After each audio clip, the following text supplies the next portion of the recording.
The Pacific Ocean is no longer an American lake. From the end of the Cold War onwards, America has dominated the Pacific in maritime terms, in maritime naval terms. That's just no longer true. We will measure our success not only by the battles we win, but also by the wars we end. Right now, all eyes are on Washington. But who's actually watching Europe at the moment? To the Middle East now, and more than 50,000 people have been killed in the Gaza Strip since the war began. That's according to the territory's Hamas-run health ministry. I'm Venetia Rainey, and this is Battlelines. It's Monday, 31st of March, 2025. Myanmar is reeling from a major earthquake that has hit residents who are already struggling to survive amid a brutal 4-year civil war. We speak to a journalist who's recently reported from inside the country about how this will affect the junta's grip on power and why things are likely to go from bad to worse. Plus, a major debate is underway in Australia about the growing risk posed by China after it sent an unprecedented naval flotilla to circle the country. With snap elections now called for May, we'll be looking at the tussle over the defence budget and how well equipped the Australian Defence Force is. But let's start with Myanmar. Shortly before 7 a.m. local time on Friday, the Southeast Asian country was hit by a powerful 7.7 magnitude earthquake. It struck just 6 miles below the surface near Myanmar's second largest city of Mandalay. There was a second earthquake of 6.4 magnitude just 12 minutes later, and aftershocks continue to be felt today. A natural disaster of this proportion couldn't have come at a worse time for the war-torn country, which has been in turmoil ever since the military junta overthrew Aung San Suu Kyi in February 2021 and seized power in a coup. Initial death toll estimates were low due to the very poor state of communications and infrastructure in Myanmar, but we now know that at least 1,700 people have been killed. With many more trapped underneath buildings and huge difficulties reaching more remote areas, that death toll is expected to rise. Our Asia correspondent Sarah Newey was in Bangkok when the earthquake hit and sent this report. The tremors were intense enough that we felt it hundreds of miles away in Bangkok. I was at my desk at the time and the whole building was shaking enough that I grabbed my cat and ran with my neighbours out of the building for fear it was going to collapse. In Bangkok, the main damage has been at a construction site a few kilometres away from here actually, which completely disintegrated when the earthquake hit, trapping roughly 100 in total were trapped inside. But really that pales in comparison to the devastation we're seeing coming out of Myanmar. It took a little bit longer to get a sense of what's been happening there. Communications have not been as easy, and given the civil war and the secretive military junta in charge, there aren't many journalists operating on the ground there. So getting a clear sense of what's happening has been difficult. But it's clear that the devastation is just awful. We have been managing to speak to people on the ground. So I just want to share one message with you from Tae Lin, who's 28 and a rescue worker in Mandalay. He's been digging through rubble with his bare hands, searching for survivors for more than 48 hours now. And here's what he had to say. I joined the rescue mission because in times like this, we only have each other. I've never done anything like this before, but we have no choice. Since 28th of March, me and my fellow volunteers have been working relentlessly. Without proper training or equipment, we rely on sheer determination. I believe that there are still people alive under the rubble. We can hear them. The worst part is knowing they're there, but not being able to reach them in time. The biggest challenge is the lack of tools. We don't really have anything, just our bare hands. Ideally, we need excavators, cutting tools, and even something as simple as gloves and masks to protect ourselves from dust and debris. We want to do more, but we don't have the equipment or knowledge to save as many lives as we should. And yet, despite the exhaustion, the hopelessness, and the overwhelming destruction, we will keep digging because if we don't, who will? But I hope there will be aid in coming days. Now, this is something that is starting to see happen. The UK has announced it's going to send 10 million, the EU 2.5 million euros to start with. Rescue teams have flown in from China, from Russia, Malaysia, India, among others. There are concerns about how that aid might be distributed. The junta have a history of restricting access to aid. When a cyclone hit in 2008, that was a really major problem. I think it's a bit of a test for the junta. Some people we've spoken to kept mentioning omens and saying that this is potentially a bad omen for the military. On Thursday, they had their armed forces parade, which is a really big moment meant to show their military might. And then on Friday, the epicenter of the earthquake was very close to the capital city that the military finished constructing just over a decade ago. It's meant to be their seat of power, and it's that area that's been really badly hit by this earthquake. So people are saying this is a sign that Min Aung Hlaing, the dictator, his days are numbered and that he's been too cruel and nature is going to come back and take its course. Although the National Unity Government, which is the exiled government, shadow government from the military regime, they've asked the People's Defence Forces, which are the armed groups they work with, to halt any offensives in earthquake-affected areas for the next 2 weeks. In contrast, there have been reports of airstrikes from the military junta, including in some areas affected.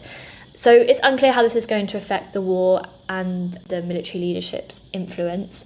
But, you know, this is a humanitarian disaster on a huge, huge scale. And it's hard to know of a country that would be worse placed to deal with this. Very few journalists managed to report from inside Myanmar due to the junta's restrictions. But Sarah recently managed to travel to opposition-held territory in the border Karen state to visit a number of field hospitals. I spoke to her last week before the earthquake hit about what she saw there. I started by asking her for a broad update on the state of the war. The country is locked in a pretty brutal battle with the junta, the military junta, who took control in a coup in 2021, continuing to bomb people, targeting hospitals, targeting education centres. But it's an interesting moment because in the last kind of 18 months, 2 years, we have seen a bit of a shift with the opposition groups capturing more territory. But the military junta, which does have some backing from China, from Russia, increasing their use of suicide drones and drones in general, continuing with airstrikes. So although they are sort of losing ground, it's difficult to put specific percentages on it in Myanmar, but about 60% of ground is now held by this motley crew of different rebel groups. But it is sort of in a bit of a landlocked. There's key battles in the west and the east of the country right now, but there's not really any end in sight, and the humanitarian toll is just huge. The UN estimates that 3.5 million people have been displaced, almost 20 million now reliant on humanitarian aid, which is a third of the country. And according to ACLED, which collects data on conflicts, about almost 80,000 people have died, soldiers and civilians, since it started now. And among the impact of that war that you've been looking at is the health system, which has apparently almost completely collapsed. You went to visit a hospital in a rebel-held area in Karen state. Yes, so we were in a few different health facilities across the state. One of them was a bigger hospital closer to the border with Thailand in this mountain range, a collection of buildings. It's one of the better hospitals in any rebel-controlled area, really, but they still have huge shortages of medicines because the supply chains are still completely controlled by the junta, really. So it's very difficult to get medicines, oxygen, all the fundamentals of what you need for a healthcare system, right? But we also went further inland across this huge mountain range, across very bumpy roads, beautiful, beautiful country, but levels of development very low in the areas that we were in. Met doctors. I think this was one of the things that really stood out to me, actually. A lot of the doctors fled cities and urban areas when the war first broke out. They were involved in what was called the civil disobedience movement. So they joined the protests against this coup in 2021. They were forced to leave their homes because the junta went very hard against those who were in the civil disobedience movements. Hundreds and hundreds of people were arrested. Lots of them thought they were leaving for 3 or 4 months. They really had a lot of faith in these protests. 4 years later, they're still there. Many haven't seen their families at all in that time. And they're doing their best to offer healthcare in very difficult circumstances, as well as the supply chain issues that we were talking about. There's just a real surge of disease. Malaria, tuberculosis. We met so many children who had pneumonia, mothers talking about their difficulties accessing food. The UN has described the healthcare system across the country as broken. It's a very patchwork picture. In some states, it's better than in other states. In junta-controlled areas, they just are having huge shortages of staff, partly because of the civil disobedience movement. Everyone left. In opposition-held areas, they're struggling with medicines, etc. But they're also getting bombed a lot. So one of the things that they showed me as they're showing around the hospitals is where like the very makeshift, really, bomb shelters are, which is basically a hole in the ground covered in wooden planks with some soil and sandbags on top. One of the hospitals that I visited is quite near a military base and was bombed last year. Fortunately, they were pretty lucky and no one got killed. But across the country, there's a lot of evidence that it's healthcare and education sites that are really being targeted. One of the doctors that you spoke to, Mr. T, can you tell us a bit more about him and his backstory? Yeah, so he used to work in a city hospital. He was a surgeon, getting on with his life, newly married. And then when the coup happened, he joined the civil disobedience movement. He was one of these doctors who left because he was threatened by the junta. His name appeared on an arrest warrant list. He knew he had to get out of there. He really was a very optimistic person. He thought, he still is, but he thought at the time that he'd maybe be gone for 3 or 4 months, and 4 years later, he's still living in kind of very basic dorm, providing healthcare in this border hospital. Hasn't seen his parents, his wife for 4 years now. It was the anniversary of the coup in February. But he also is incredibly optimistic about the future as well, and proud of what he is able to build in Karen State and the healthcare that they are able to provide even during these difficult circumstances. But I think another gutting thing was that, and this is a problem that's going to hit the whole of Myanmar very hard, is you do see these doctors doing incredible work in really difficult circumstances. And then the US aid funding, which US aid is one of the biggest donors to Myanmar, about $200 million a year, goes to lots of different areas. About 40 to 50 million of that goes towards healthcare provision. And so a lot of these hospitals are now going to be hit very hard by that at a time when funding is very difficult. So has all US aid funding been cut to Myanmar? Because there's been some confusion around life-saving aid will continue to go out, but no one's quite clear where the line is. I think it's going to become clearer in a few weeks when the 3 months of the aid freeze are over and people get their firm letters about whether they're being funded. There have been reports that waivers should be in place for things like tuberculosis and HIV, but that's not always getting through. A lot of the biggest impact that we've seen and really tangibly has actually been on the Thai side of the border. So Thailand and Myanmar share a very long, very porous border, and a lot of people, refugees, have come over the border into Myanmar, about 100,000 since the war began. And there are a lot of health facilities being operated for those communities in Thailand, and a lot of them were funded by US aid. And we saw actually quite a few deaths reported and confirmed of people in these refugee camps because overnight healthcare just stopped. So there were cases where people were discharged from hospital because they weren't able to offer care anymore, and within 4 days people died of a lack of oxygen. I think it's not entirely clear what that's going to look like in the long run, especially for the healthcare system. We know that for other elements like media, US aid funding went to a lot of media groups, and that looks like it's not coming back, which will impact things like tracking human rights abuses, etc. in Myanmar. You mentioned China and Russia supporting the junta. Can you tell us a bit more about that, how much support they're providing? It's an interesting one, especially from the China perspective. They've both had long ties with the junta. They're getting drones is a big one, but in general, military supplies from those two countries. But there's some evidence that China isn't actually all that happy with the junta leadership. From China's perspective, it's a border control issue as well. They don't want all these drugs, scam centres, all of this that's happening and impacting their citizens. They're pretty unimpressed with Min Aung Hlaing's efforts to clamp down on that, and they're pushing for elections. I think it was really telling that Min Aung Hlaing recently went to Russia and Belarus. He's the and general it was there in command of the junta. Exactly, yeah, he is. And he confirmed during his trip to Russia and Belarus that there were going to be elections later this year, which is quite controversial because lots of people are saying that they're sham elections. How can you possibly be holding elections when you only control 40% of the country? But China's pushing for that as well, in particular, because they want there to be more legitimacy on the global stage, I think. One big thing for China that they're worried about is even when they have supported some of the armed groups, and there's very complicated relationships. 18 months ago, they gave tacit blessing to an offensive against the junta. But they're really worried about what happens next because they don't want this black hole of a lawless state. It's not good for their border security, but they also don't know what the alternative is, and they don't really want the National Unity Government, which is the exiled government, to gain control and to potentially be more aligned with the West. I think the relationship with China is a bit more tense, but they're definitely still getting weapons from Russia and China, especially drones, and there have been documents of Russian teams going in and giving drone training as well. So they've definitely got their fingers in the conflict.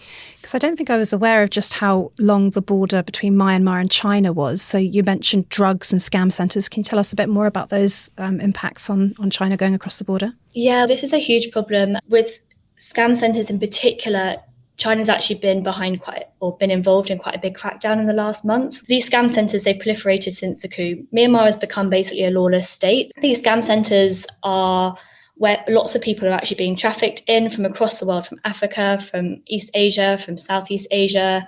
Even there are reports from South America, people thinking that they're coming to Thailand to get jobs. And actually they're ending up in one of these scam centres in Myanmar. They're also in Laos and Cambodia, but Myanmar is a big focus. And China has been really badly hit from this, both in terms of Chinese citizens being trafficked into Myanmar to work in these scam centres, but also in terms of Chinese people being scammed. So that's one big problem. Drugs is another big problem. We've seen just huge surges in especially synthetic drugs, but also opium production increasing too. And China, again, is a market for that. But equally, China's got interests in Myanmar as well, like rare earth mining as one. They want Myanmar to be a more stable country on their border, but they're also pretty fed up about some of the illegal activities that's flowing into their country too, from what is now crime indexes basically say that Myanmar is one of the most lawless countries in the world, just because there's no governance. Governance is so weak right now, and the civil war has really broken down all infrastructure. The economy is in free fall. It's fascinating. I guess my final question is, why do you think this doesn't get more coverage? Does it get a lot of coverage out where you're based in Bangkok? And is it just a Western media don't focus on it? Yes and no. Definitely the specifics of what's happening get covered more, especially the geopolitics of it in this region. There's dozens of people dying in airstrikes, and I don't think it's capturing attention or capturing headlines because it's become so normal. I also do think that there's an element of which the conflict is really complicated. There are dozens of different groups involved. It's not as easy as saying these guys are good and these guys are bad. Some armed actors they're a really big patchwork of what they're involved in. But I also think Myanmar just it's a smaller economy. It's not so well known on the global scale. It's maybe less of a geopolitically important position than, for instance, Ukraine. Although it's very important and it definitely gets a lot more coverage in Southeast Asia. It's in the headlines every week than it would do in the UK.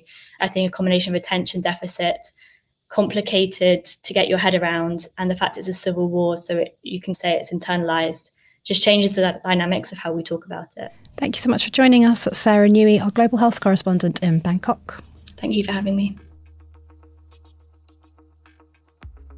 Coming up, we look at why Australia is being forced to take the China threat seriously.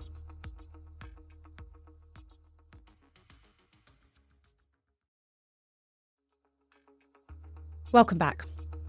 Last week, Australian Defence Minister Richard Marles brought $1 billion Australian of defence spending forward by a year, saying that there was a need for the government to acquire certain defence capabilities faster. He also proposed a $6.66 billion rise in defence spending over the next 4 years, which he said was the most significant defence hike since World War II. To understand why and what it could mean for security in the Indo-Pacific, I spoke to Sam Roggeveen, director of the Lowy Institute's International Security Programme based in Sydney. Sam was previously a strategic analyst in Australia's now-defunct intelligence agency, the Office of National Assessments, and also worked on arms control policy in the Department of Foreign Affairs. He's also the author of the book The Echidna Strategy, Australia's Search for Power and Peace. Welcome to Battlelines, Sam. Clearly, like much of the Western world, Australia over the last few years has been going through some soul-searching with regards to its military. You guys had a strategic defence review in 2023 that I believe was largely well received, and the government last year issued its first ever national defence strategy. That concluded that Australia is facing the most challenging strategic environment since the Second World War. Can you explain why? In a word, China. So Australia is now in a position that historically it has never been before. Since Australia became an independent state at the beginning of the 20th century, it's always been in the lucky position where its major trading partner has also been its major strategic partner. So first the United Kingdom, of course, and then after the fall of Singapore, the United States. In the early 1970s, our major trading partner became Japan, which was, of course, a close ally of the United States. But now, like many countries in Asia, our major trading partner is a country that has strategic interests and diplomatic interests that are directly at odds with our major strategic partner. Like many countries in the region, we face a situation of being somewhat torn between the objectives of our major strategic partner and an economy that's been absolutely vital to Australian flourishing over the last 30 years. With the sole exception of the COVID period, Australia hasn't gone into recession for that whole time. That's an exceptional record in the OECD. And that's in large part due to the efforts of Australians and successive governments to reform our economy. But it's also been a function of the trading relationship with China and Australia surfing off the back of China's massive expansion, particularly its infrastructure push, which has been so vital to our iron ore exports, which go into making the steel that has built the Chinese miracle over the last 30 or 40 years. As you say, there's that economic relationship, and then there's the geopolitical reality of a China that increasingly sees itself as needing to have dominance within a growing sphere of the Indo-Pacific. How has Australia been balancing those two aspects of its relationship with China? It would have been convenient for us, of course, had China continued on this path of economic growth and yet not asserted itself militarily and strategically. The ideal scenario for Australia and America actually would have been if China had become some kind of supersized Japan or Germany, which is to say economically enormous, but strategically and militarily a kind of client state of the United States. Of course, that didn't happen. And China now is looking to assert itself much more strongly on the international scene, and particularly as an Asian power. And that means not just becoming bigger and more powerful in the United States, it means pushing the United States out. So how has Australia coped with that? In fits and starts, what we've tried to do is both maintain a very close partnership, economic partnership with China, whilst developing an ever closer strategic partnership with the United States, where we basically say we don't have to choose between the US and China.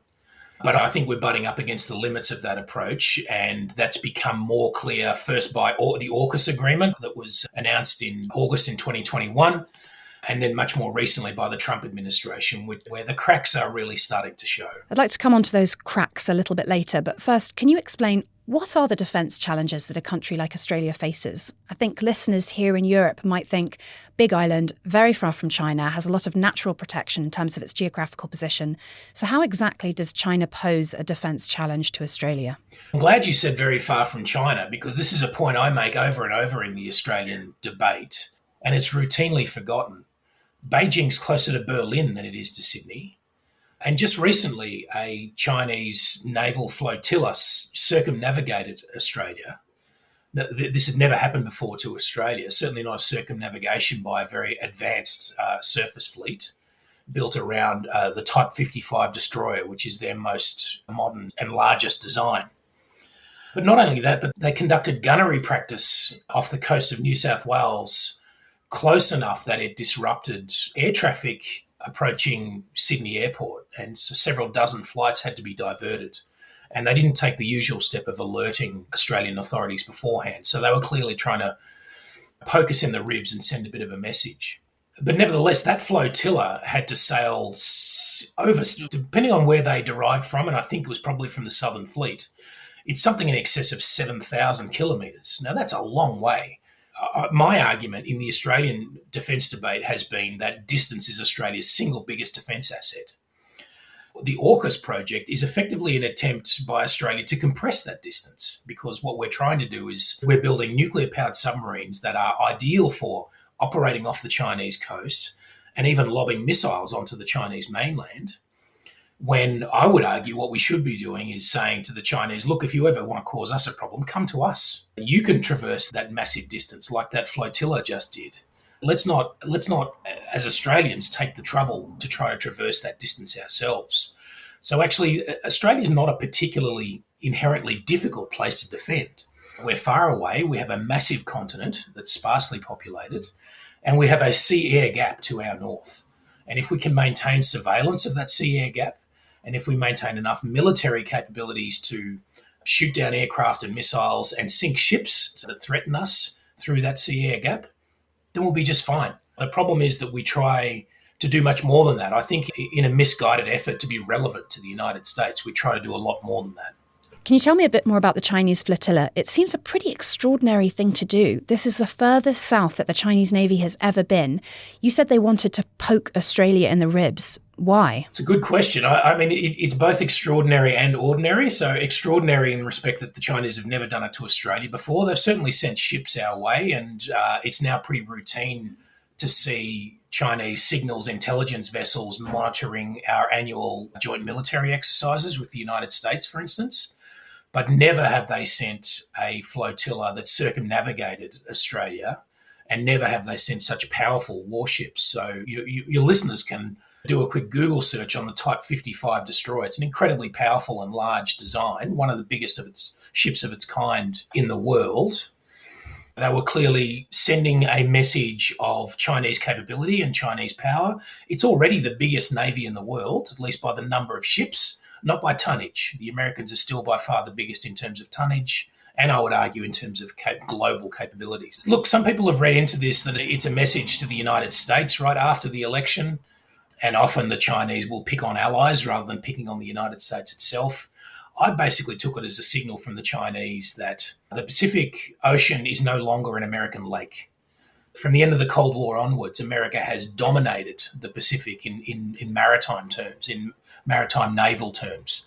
That's just no longer true. New Zealand and Australia have had quite different reactions, particularly to the live fire exercise in the Tasman Sea. Can you explain that a bit and why? Yeah, I can't actually. The Kiwi foreign minister came out much more strongly, used much stronger language, whereas Australia downplayed the incident and said, look, this is unfortunate. The Chinese should have informed us, but let's not allow it to derail the bilateral relationship. The longer story here for Australia is actually quite interesting. From 2019 to 2022, China imposed a series of quite substantial economic sanctions, tariffs and other anti-trade measures against Australia because they were upset with us for various reasons.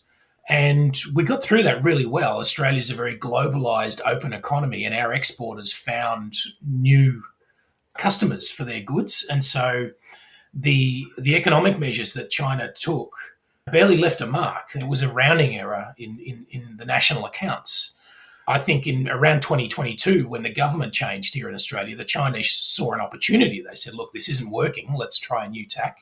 And subsequently, the sanctions slowly started to come off, and we're now in a much more normalised period. Notably, from an Australian perspective, what the government didn't do in that period of economic measures was to push back. Nobody at any point suggested Australia needs to impose tariffs now as well. And I think actually that informed the government's approach on the flotilla. They just said, look, we can get upset about this if we choose to, but what difference would it make? We'll just wait them out. We'll let the message sink in that we're not going to be intimidated. As I mentioned in the introduction, Defence Minister Richard Marles has recently brought forward $1 billion Australian dollars of defence spending. Why are some people not happy with that? So there's more or less universal agreement that Australian defence spending needs to rise among not just our commentators, actually, but our political class. There's now an argument between the two major parties about exactly how far it should rise. I believe the opposition is preparing to go to the election with proposals to substantially increase defence spending. It's worth saying as a kind of disclaimer that I'm probably one of the few in the national defence debate who's saying that defence spending doesn't need to rise. I would say it needs to be radically changed in its nature and its direction. I don't see any urgent need for it to rise, but I'm in the minority there. Can you explain a bit more about why some people think it does need to rise and why you don't think it should? I think what this brings us back to where you started with your first question, which is that it's more or less universally agreed that we're in the most difficult strategic circumstances since the Second World War, and that's language that successive governments have used. I wouldn't disagree with that, but the reason that I am not prepared to yet argue for higher defence spending is that we're spending it all in the wrong way, and that if we spend it the right way, we can secure Australia, I think, in an affordable fashion. As I said earlier, we have so many natural advantages, geographic advantages, that make Australia relatively easy to defend. We're not South Korea. We're not Taiwan. We don't have the enemy on our doorstep. We have the advantage of distance. And all we need is the right force structure to make sure we take advantage of that distance. At the moment, we're proposing to spend upwards of $368 billion on a fleet of submarines that I think are designed to effectively compress the distance between us and China. I would much rather see Australia spend lots of money on cheaper weapon systems that make it impossible for any adversary to operate in the air and sea approaches to our north. So lots of anti-ship capabilities, lots of anti-air and anti-missile capabilities. It's a difficult task, but it's one that can be done affordably. How important do you think this new stock of HIMARS is? I know Australia has taken delivery of 2 last week. Is that something that you think is crucial for Australia's defence, or is that for you something that is compressing the distance rather than expanding it? One obvious area of spending that I would cut, other than the AUKUS submarines, is just surface ships. I mean, this is a big area of debate, I know, in the UK as well. But I'm on the side of the debate that says surface ships are incredibly vulnerable now. We've known this since the Falklands War in the 1980s, that modern anti-ship missiles make it very difficult for big warships to survive in modern combat conditions. The Ukrainians are now proving this again. They are winning the naval war and they don't have a navy. They have drones and they have missiles, and they've done terrible damage to the Russian Black Sea Fleet for that reason. So I would cut AUKUS, I would focus on diesel submarines, and I would certainly cut back the massive surface fleet that we're proposing to build. I think the core around which we ought to be building our force structure is lots of anti-ship capability. So we're slowly bringing into service a new missile system called LRASM, the long-range anti-ship missile, which is a very capable long-range stealthy anti-ship missile that can be fired from a number of different aerial platforms. I would love to see that speeded up. It's taking a long time coming, and I'd love for Australia to acquire more aircraft to fire them from. Also, mine warfare. I mean, it's very unsexy, mine warfare, but it's not spectacular, but it's very effective at slowing down and stopping any shipping campaign against Australia. So that's something we're terribly underinvested in. And just thinking about the timing of why this money has been brought forward, is that Trump related, is that election cycle related, or is something else going on here? I read it more as a broader response to the ferment in Australia's national security debate that the government's simply doing too little. So that is the tenor of the debate right now. And as I said, the opposition's about to come over the top with probably with some announcements that they will spend more than the Labor Party is. I mean, it's interesting to me that both sides see this either as a potential vulnerability or a potential strength in an election campaign. Australian election campaigns are not typically fought on national security. There are exceptions, but generally the hip pocket nerve, as our politicians call it, is the one that's at the centre of our election campaigns. The economy and the budget measures to help with the cost of living for ordinary Australians. So the fact that they feel national security is either a vulnerability or a vote-winning issue is, I guess, an indicator of the tenor of Australian debate. And the Lowy Institute, where I work, does annual polling of Australian public opinion on big foreign policy issues. And it's clear over the 20 years, and particularly the last few years, that sentiment towards China has definitely shifted towards the negative. It's stabilised a bit in more recent polls, but far less positive than it was in the middle of the last decade. And just finally, you mentioned briefly at the beginning of our chat about the effect of Trump. I'm wondering, how is this new president changing the debate around defence in Australia? It's harder to tell here than in Europe or in Canada. I mean, it's clear in those places that there are first principles debates now happening about the reliability of the US. So those conversations are happening among our expert community and among political commentators. And actually, some very prominent ex-politicians do talk about it openly, but not our serving politicians. They're not prepared to go that far. And we haven't yet had that crunch moment. We're sort of out of the spotlight a little bit, and there's a good chance that we will remain out of the spotlight, that the United States will never target Australia, for instance, in the way that it has done Canada and Europe in recent months. That was certainly the pattern of the first Trump administration. I would argue that those sort of first principles conversations are overdue in Australia, and our politicians should be having them, but nevertheless, it hasn't happened yet.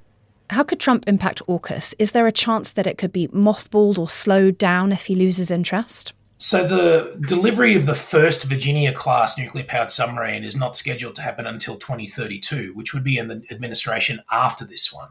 But that's not to say that nothing happens between now and then. Of course, an awful lot has to happen. And some of the things that have to be put in place may require some presidential decision or other. Certainly, if AUKUS gets in the president's sights and he decides he doesn't like it, or he decides he can use it as leverage, yeah, that could definitely happen. So that is, I think, a point of vulnerability. If someone briefs him or a piece of paper is put in front of him where it's put in terms of, if we sell the Australians these submarines, then 3 and maybe as many as 5 submarines, right? That's what they've agreed to. Then we will have 3 or maybe as many as 5 fewer submarines in our fleet. If the bargain is put to the US president in those terms, I doubt he would agree to it. So the real battle here is, can the American shipbuilding industry come up to speed quickly enough? And that is the quiet debate that's being had here in Australia and in the US. Thank you so much for joining us on Battlelines. That was Sam Roggeveen from the Lowy Institute in Sydney. That's all for today's episode. We'll be back again on Friday with a Trump edition. Until then, goodbye. Battlelines is an original podcast from The Telegraph, created by David Knowles and hosted by me, Venetia Rainey, and Roland Oliphant. If you appreciated this podcast, please consider following Battlelines on your preferred podcast app. And if you have a moment, leave a review, as it really helps others find the show. To stay on top of all of our news, subscribe to The Telegraph, sign up to our Dispatches newsletter, or listen to our sister podcast, Ukraine the Latest. You can get in touch directly by emailing battlelines@telegraph.co.uk or contact us on X. You can find our handles in the show notes. The producer is Peter Shevlin. The executive producer is Louisa Wells.